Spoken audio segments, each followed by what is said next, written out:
আজকে আমরা শুরু করব ইলেকট্রিক চার্জ সম্পর্কে আমাদের বেসিক ধারণাটা কি হতে পারে। ওকে, দেখো, এটা শুরু হয়েছে অনেক আগে থেকে, যখন থেকে মানুষ চিনেছে ম্যাগনেট কি জিনিস। ম্যাগনেট মানে চুম্বক, লোডস্টোন বা ম্যাগনেটিক এফেক্ট সেগুলো। এবং তারও আগে যদি আমি বলি, এটা হচ্ছে ইলেকট্রিসিটি সম্পর্কে মানুষের প্রথম ধারণা হচ্ছে বজ্রপাত, লাইটনিং, তাই না?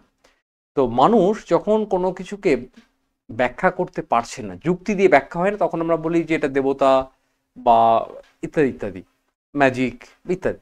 বাট লাইটনিং, ম্যাগনেট, এগুলো কিন্তু একদম প্রাথমিক লেভেলের ইলেকট্রিসিটির উদাহরণ। লাইটনিংয়ের সঙ্গে ম্যাগনেটের পার্থক্য অবশ্যই আছে। পরবর্তীকালে বিজ্ঞানীরা আরও অনেক কিছু দেখলেন যেগুলো আমাদের দৈনন্দিন জীবনে প্রতিদিন ঘটে চলে, এখনও ঘটে চলে। যেমন শীতকালে তুমি যদি একটা চিরুনি নাও, সে একটা চিরুনি দিয়ে মাথা আঁচড়েছো, শুকনো চুল, ওকে, ভালো হলো না চিরুনিটা, যেমনই হোক। তো মাথাটা আঁচড়েছো, আঁচড়ে এবার কিছু ছোটো ছোটো টুকরো কাগজ নাও, একদম ছোট্ট করবে কাগজগুলোকে।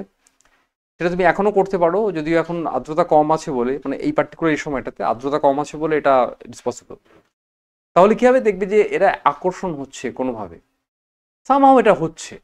তো এই যে ঘটনাগুলো ঘটছে, কেন ঘটছে? তো স্বাভাবিক কিছু লোকের বক্তব্য হলো এটা কোনো ম্যাজিক্যাল বিষয়, এটা কোনো দেবতার কাণ্ড কারখানা। কিছু লোকের বিষয় হলো যে না, দেয়ার ইজ সাম লজিক। তো বিজ্ঞানীরা যারা এই চিন্তাভাবনার মধ্যে রয়েছেন যে কিছু দেয়ার ইজ সাম লজিক, তারা পরবর্তীকালে যেটা চিন্তাভাবনা করে বললেন যে আচ্ছা, তার মধ্যে এখানে কিছু একটা আছে, এখানে কিছু একটা নেই, বা উল্টোটা কিছু একটা হয়েছে যার ফলে একজন অপরজনকে টানছে। এবং এই কনসেপ্টটা আরও ক্লিয়ার হলো কখন, যখন গ্র্যাভিটি সম্পর্কে নিউটন তা তত্ত্ব দিলেন যে দুটো বস্তু পরস্পরকে আকর্ষণ করে, যদিও কোনো মাধ্যম প্রয়োজন নেই, অর্থাৎ মাধ্যম নিরপেক্ষ বলের কনসেপ্ট চলে এসছে। সেই সময় দাঁড়িয়ে ইলেকট্রিক চার্জের কনসেপ্টটা আস্তে আস্তে করে ডেভেলপ করা শুরু করলো। প্রথমে ধরা হয়েছিল এটা এক ধরনের ফ্লুইড, ফার্স্ট কনসেপ্ট হচ্ছে একটা ধরনের ফ্লুইড, এক ধরনের তরল। কারণ তরল নিয়ে মানুষের চিন্তাভাবনাটা অনেক ক্লিয়ার।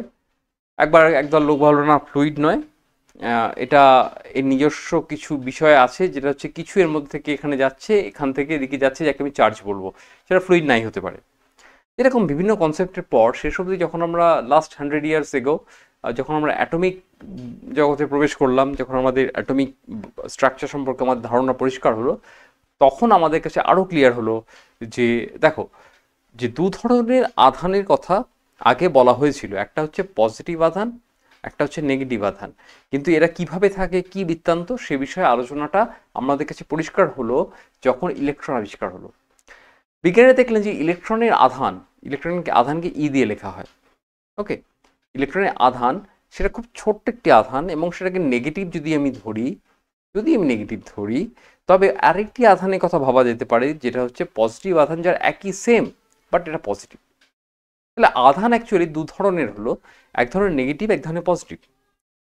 এবার তুমি বলো যে নেগেটিভ আধান পজিটিভ আধান ঠিক ভরের সাথে ম্যাচ করছে না। অ্যাকচুয়ালি ইলেকট্রোম্যাগনেটিজম বা এই যে তড়িৎ বিদ্যাটা সঙ্গে অনেক মিল আছে ভরে, কিন্তু এটা ডিফারেন্ট। ভর যেমন বস্তুর একটা নিজস্ব ভৌত ধর্ম, তাই না? ভর বস্তুর নিজস্ব ভৌত ধর্ম।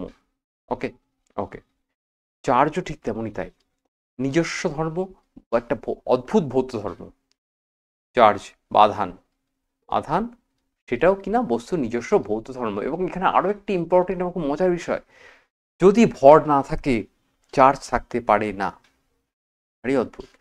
তিন ধরনের বস্তুকে আমরা পেতে পারি, তিন ধরনের আধানের হিসাব যদি করি আমরা, তিন ধরনের পাবো। কি? একটা হচ্ছে পজিটিভ, একটা হচ্ছে নেগেটিভ, আর এর ঠিক মিডলে আছে যে নো চার্জ, মানে জিরো। জিরোর তৈরি করার দুটো উপায় আছে, একটা হচ্ছে যেটা সত্যি সত্যি জিরো, কোনো আধান নেই, নো আধান। আর একটা কি হতে পারে, যে সমপরিমাণ প্লাস আর মাইনাস একসাথে আছে, তাহলে আধান হবে না। দুরকম কাণ্ড এখানে হতে পারে। তার মানে পজিটিভ এবং নেগেটিভ মূল আধানের জায়গায় গিয়ে দাঁড়ালো। কোনো আধান নেই, সেটাকে আমরা তো হিসাবের মধ্যে ফেলছি না, কারণ আধান নেই যখন, সেটা নিয়ে কোনো আমার আলোচনা নেই। এখন আধান নিয়ে যখন আলোচনা আমরা করতে চলেছি, তো বিজ্ঞানীরা আমাদের বিজ্ঞানে একটা খুব সহজ বিষয় নিয়ে বারবার আলোচনা করা হয়, তোমরা সেটাকে বুঝে নাও, সেটা হচ্ছে কনজারভেশন, মানে সংরক্ষণ। কনজারভেশন ল, কনজারভেশন ল। আমরা কনজারভেশন লগুলোকে খুঁজে বার করি, কারণ কনজারভেশন লগুলো আমাদেরকে দুনিয়াকে অর্থাৎ ব্রহ্মাণ্ডকে বুঝতে সহায়তা করে, ব্রহ্মাণ্ডকে বুঝতে সহায়তা করে। তো যখনই আমরা কনজারভেশন লগুলোকে একটা একটা করে পেয়ে যাব, তখন আমাদের কাছে অনেক কিছু পরিষ্কার হতে থাকবে।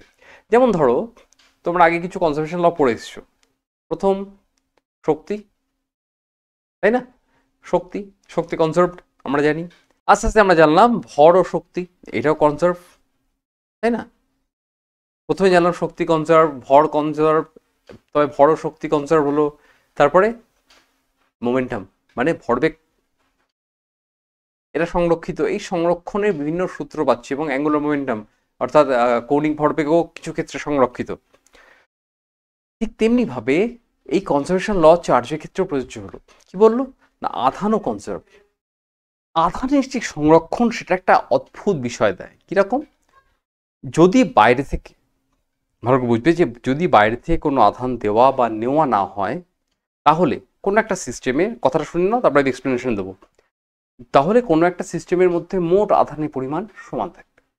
মানে যা আগে ছিল তা পরে থাকবে, সমান থাকবে মানে হচ্ছে যা আগে ছিল তা পরে একই থাকবে। ধরে নেওয়া যাক এটা একটা বদ্ধ সিস্টেম। বদ্ধ সিস্টেম, বদ্ধ সিস্টেম মানে কি? আইসোলেটেড বলতে পারো, যে একদম সবার থেকে আলাদা, কেউ এখানে ঢুকতে পারবে না, কেউ এখানে ঢুকতে পারবে না, বেরোতেও পারবে না। যদি এখানে এই যে বক্সটা আঁকা হলো, এই বক্সের ভিতরে যদি 10টা পজিটিভ আধান থাকে, পজিটিভ 10টা আছে, নেগেটিভ আছে ধরে নাও 15টা, তাহলে মোট আধান রইল কত থাকবে? মোট আধান যোগ এদেরকে যোগ করে দাও, তাহলে -5, তাই না? -5 নেগেটিভ এত আধান থাকছে আর কি, -5 আধান। এর এককটা আমি এখনো বলি না, একক বলবো।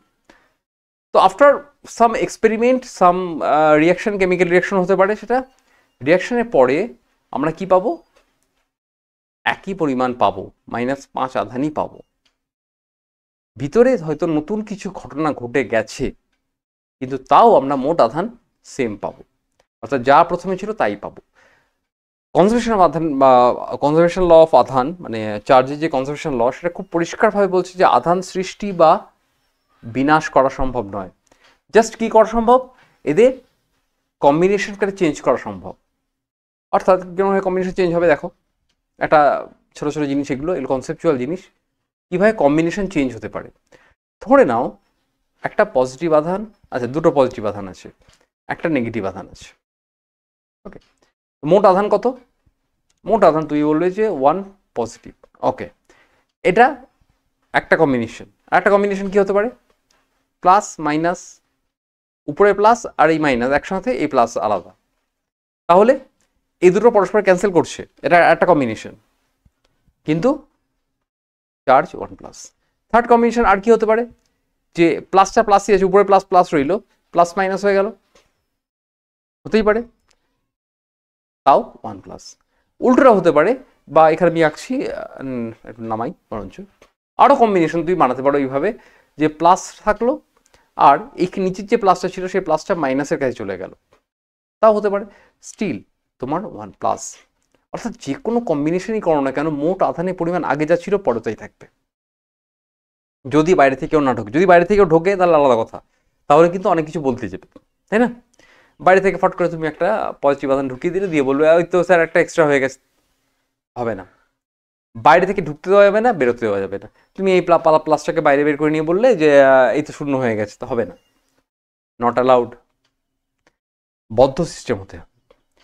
তৃতীয় বিষয়, যে খুব ইম্পর্টেন্ট বিষয়, যেটা আসলে এটা বিজ্ঞানীরা বহু বছর ধরে চিন্তাভাবনা করছিলেন, যে সবচেয়ে কম কত চার্জ পাওয়া যেতে পারে, সবচেয়ে কম, সবচেয়ে কম।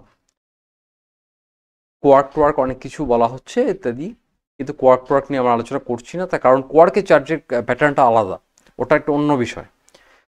সবচেয়ে কম আধান কত হতে পারে? ওকে, বিজ্ঞানীরা অনেক চিন্তাভাবনা করে, অনেক এক্সপ্লেন করে একটা আধান পেলেন যেটা সবচেয়ে কম। কত সেটা? ইলেকট্রনের আধান, যেটা হচ্ছে 1.6 × 10⁻⁶, -19 ইউনিট। এখনও দেখো আমি ইউনিট দিইনি, তাই না? আধানটা কত হয় সেটা আমি দিইনি। আমি কিন্তু পুরোটা এসআইতে করছি। হ্যাঁ, এসআই ইউনিটটা ওয়ার্ল্ড ওয়াইড ভ্যালিড যেহেতু এবং সর্বত্র এটাই কাজে লাগে, তা এই ইউনিটটাকে রাখা হয়েছে। এবং বিজ্ঞানের আরও লক্ষ্য করে দেখলেন তুমি যত আধুনিক বানাও না কেন সব হচ্ছে এর মাল্টিপ্লিকেশনে থাকে। অর্থাৎ তুমি ধরো একটা বস্তুতে আধান পেলে, একটা বস্তুতে কিছু পরিমাণ কিউ পরিমাণ আধান পেলে, এই কিউটা হবে কত? যে ইলেকট্রনের আধান গুণ সাম নাম্বার, এটা সাম নাম্বার এবং এই নাম্বারটা কি ফ্র্যাকশন হবে না, এন সবসময় হতে হবে ইন্টিজার অর্ডার। ইন্টিজার মানে কি? ইন্টিজার মানে হচ্ছে 0, 1, 2, 3 এই নাম্বারগুলো হতে হবে। ওকে, 0, 1, 2, 3 ইত্যাদি হতে হবে। নেগেটিভ হতে পারে, অবশ্যই নেগেটিভ হতে পারে, কারণ ইলেকট্রনের আধান নেগেটিভ, সুতরাং পজিটিভ আধান তৈরি করার জন্য নেগেটিভ প্রয়োজন হতে পারে। বা তুমি যদি বলো শুধু আধানের মান কত, তাহলে ওকে কিউ এর মান কত মড নাও, তাহলে এন এর ভ্যালুগুলো এইটা। যদি তোমার সাইন শুদ্ধ অর্থাৎ পজিটিভ না নেগেটিভ সেটার জন্য যদি তোমাকে হিসাব করতে হয়, তাহলে অবশ্যই -1, -2 এরাও ইনক্লুড হবে, আদারওয়াইজ হবে না। যদি তোমার মান দরকার হয় তবেই তুমি এই পজিটিভ ভ্যালুগুলো নেবে। ওকে, তো এখন ঘটনা হচ্ছে যে এইসব তো হলো, বারবার করে আমি ইউনিট লিখে যাচ্ছি, ইউনিট একটু বলা দরকার। ওকে, তাহলে ইউনিট, আধানের ইউনিট কি জিনিস?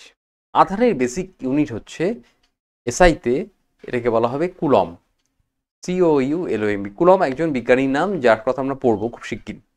কুলম চিহ্ন হচ্ছে সি। ওকে, কিন্তু এটা ফান্ডামেন্টাল ইউনিট নয়, এটা ফান্ডামেন্টাল নয়। দেখো ফান্ডামেন্টালের কনসেপ্ট বারবার করে ফিরে ফিরে আসবে। ফান্ডামেন্টাল কি, ডিরাইভড কি, ফার্স্ট চ্যাপ্টার ক্লাস 11 একদম প্রথমেই বলা হয়েছে ফান্ডামেন্টাল নয়। কেন ফান্ডামেন্টাল নয়? চার্জ যদি বস্তুর ফান্ডামেন্টাল আইডিয়া হয়ে থাকে, ফান্ডামেন্টাল প্রপার্টি হয়ে থাকে, তবে তার ইউনিটটা কেন ফান্ডামেন্টাল হবে না? এটা একটা সত্যি বড় প্রশ্ন। উত্তরটা হচ্ছে এটা, অবশ্যই উত্তর আছে। ফান্ডামেন্টাল ইউনিট হতে হলে যেটা হবে সেটা হচ্ছে ডিরেক্ট মাপা যায়, যাকে ডিরেক্ট সরাসরি মাপা যাবে, ডিরেক্ট মাপা যায়। চার্জকে ডিরেক্টলি মাপা যায় না, মনে রেখো, চার্জ ডিরেক্টলি মাপা যায় না। সুতরাং চার্জ কোনোভাবেই ফান্ডামেন্টাল নয়। তাহলে কুলম্বকে আমরা কীভাবে মাপবো? আমরা মাপবো current I into T, time, এর ইউনিটে। এর মাত্রার চিহ্ন দিলাম। কারেন্ট যেটা সেটা হচ্ছে অ্যাম্পিয়ার, যেটা হচ্ছে একটা ফান্ডামেন্টাল, তাই তো? টি টাইম সেটা একটা ফান্ডামেন্টাল, এবং এইটাই হচ্ছে চার্জের ডাইমেনশন। তার মানে চার্জ একটা লব্ধ রাশি, এবং এটা মানে হচ্ছে অ্যাম্পিয়ার টাইম, তার মানে অ্যাম্পিয়ার সেকেন্ড, এটাই হচ্ছে কুলম। মনে রেখো, অ্যাম্পিয়ার সেকেন্ড হচ্ছে কুলম। তারপরে কারেন্টের সাথে তুমি দেখো চার্জের একটা অদ্ভুত সম্পর্ক রয়ে গেছে এখনো, তাই না? কারেন্ট আছে, চার্জ আছে, কারেন্ট আছে, এরকম একটা ব্যাপার। ওকে, তো এই ইন্ট্রোডাকশন পার্টের জন্য এটুকুই আমি আজকে রাখছি। নেক্সট ডেতে আমরা মূল বিষয়গুলোতে আস্তে আস্তে ঢোকা শুরু করব। ওকে।